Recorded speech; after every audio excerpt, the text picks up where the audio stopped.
인공지능 기술이 발전함에 따라 법관의 업무 중 일부 또는 전부를 대체할 수 있다고 생각하시는지요? 라는 질문에 26명의 판사 중에 23명의 판사가 대체 가능하다고 대답하였습니다. 설문에 참여한 88%의 판사가 인공지능이 판사를 대체할 수 있다고 대답한 것입니다. 오늘 말씀드린 내용은 인공지능 시대의 법관의 미래는 이라는 책입니다. 저자는 현재 인천지방법원의 부장판사로 재직하고 있는 현직 판사이고요. 최근 세계 각국에서 인공지능 재판이 어디까지 왔는지를 살펴보고 있습니다. 그중 가장 중요한 미국을 중심으로 말씀을 드릴 거고요. 인공지능 판사가 재판을 하기 위해 학습시켜야 될 것들과 장단점을 살펴보겠습니다. 책은 작년 2022년 2월 10일에 출간되었고요. 아직 챗 GPT가 상용하기 전이죠. 하지만 놀라운 통찰력을 보여주고 있습니다. 저는 법사이다 박준광 변호사입니다.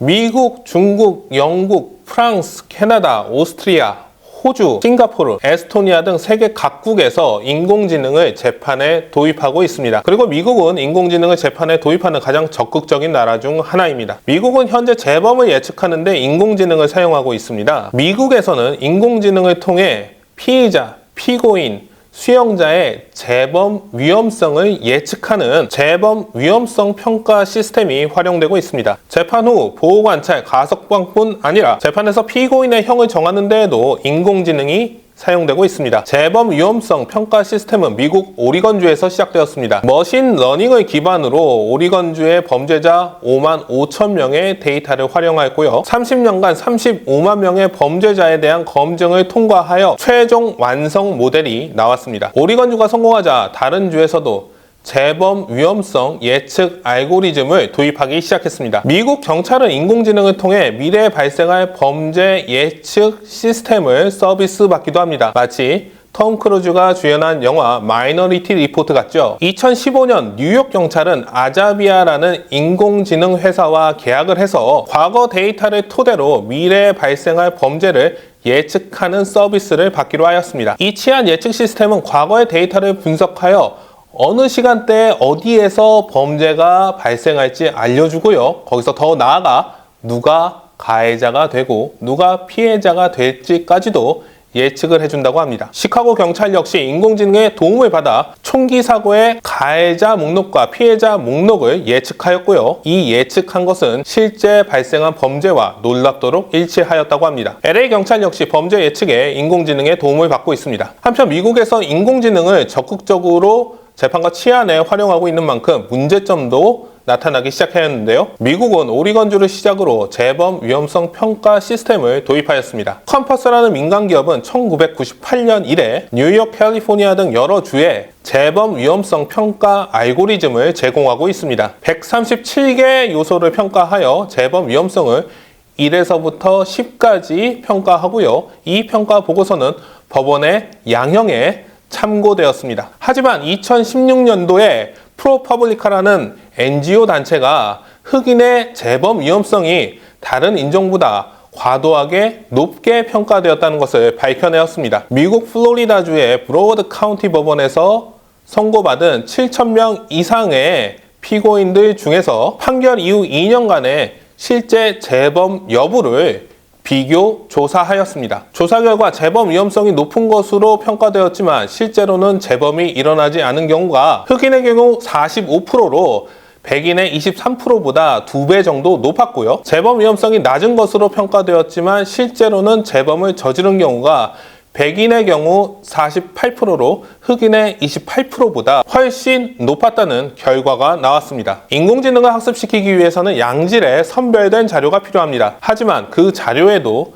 편향성이 내재되어 있고 그 결과 인공지능도 편향성을 가지고 있다는 것이 입증된 사례인 것 같습니다. 우리나라는 어떨까요? 인공지능 판사를 학습시키는 데에는 양질의 방대한 자료가 필요합니다.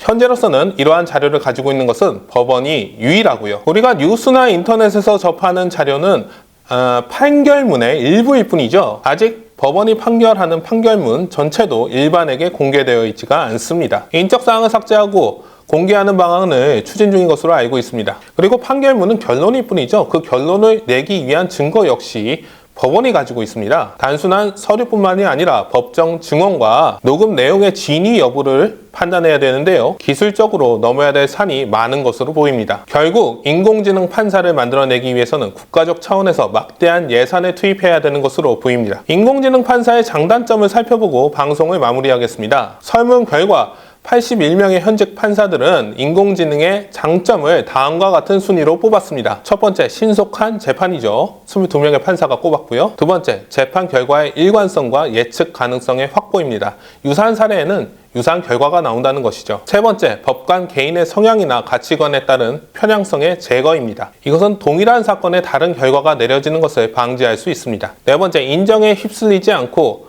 공정하고 엄정한 재판이 가능합니다. 정관 예우가 사라지겠죠. 그리고 인간 법관 감소로 인한 국가 예산을 절약할 수 있습니다. 그렇다면 인공지능 판사의 단점은 무엇이 있을까요? 판사는 물론 모든 전문가들이 첫 번째로 꼽은 단점은 인공지능 법관을 구성하고 있는 알고리즘의 불투명성과 편향성이었습니다. 아까 미국의 컴퍼스 사례에서 확인하였죠. 두 번째는 선례가 없는 사건 처리의 어려움이었습니다. 인공지능은 과거의 사례를 학습하여 동일한 사건에 동일한 결과를 낼 수 있는 것이죠. 따라서 과거의 사례가 없는 새로운 사건에 대해서는 취약할 수밖에 없습니다. 세 번째, 시대의 변화에 따른 판례 변경에 어려움이 있습니다. 시대가 변하면서 과거에는 허용되지 않았던 것이 현재에는 허용이 되고 과거에는 허용되었던 것이 현재에는 허용되지 않는 것들이 많습니다. 인공지능은 이런 시대적 변화에 맞춰 판결을 변경하기가 어렵습니다. 또한 오작동 해킹으로 인한 부당한 결론에 대한 공포가 있었습니다. 사람은 당연히 실수를 하죠. 그리고 우리는 인공지능 역시 에러와 버그에 시달린다는 것을 알고 있습니다. 마지막으로